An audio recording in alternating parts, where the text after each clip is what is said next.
There's a forest near my hometown that no one dares to enter. People call it the Forest of Echoes, though no one really knows why.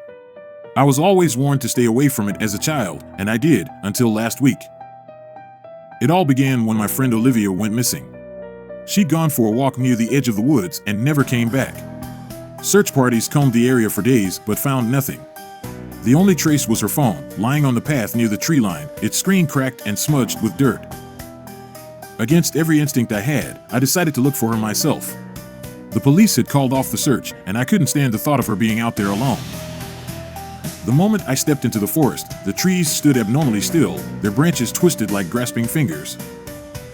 I called her name, but the sound hardly carried. It was as if the forest swallowed my voice whole.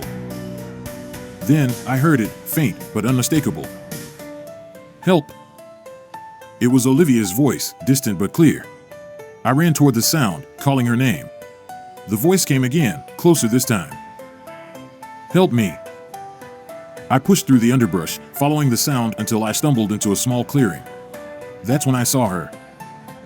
She stood at the edge of the clearing, her back to me. Her clothes were torn, and her hair hung in tangled clumps. Relief flooded me as I called out to her. "Olivia!"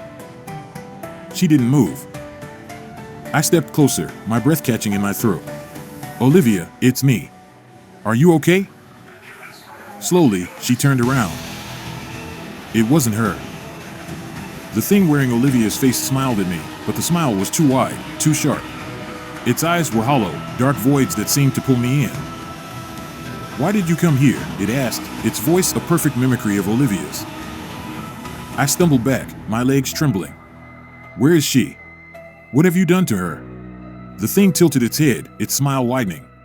"She's part of the forest now. Just like you will be." Before I could move, the trees began to change, their branches twisting and reaching toward me. The air was filled with dozens of voices overlapping, all repeating the same word, "Stay." I turned and ran, my lungs burning, the forest closing in around me. The voices grew louder, echoing in my ears, but I didn't look back. When I finally burst out of the trees, the sunlight hit me like a wave. I collapsed on the ground, gasping for air. I thought I was safe, until I heard it. "Help me!" It was Olivia's voice, coming from behind me, just at the edge of the forest.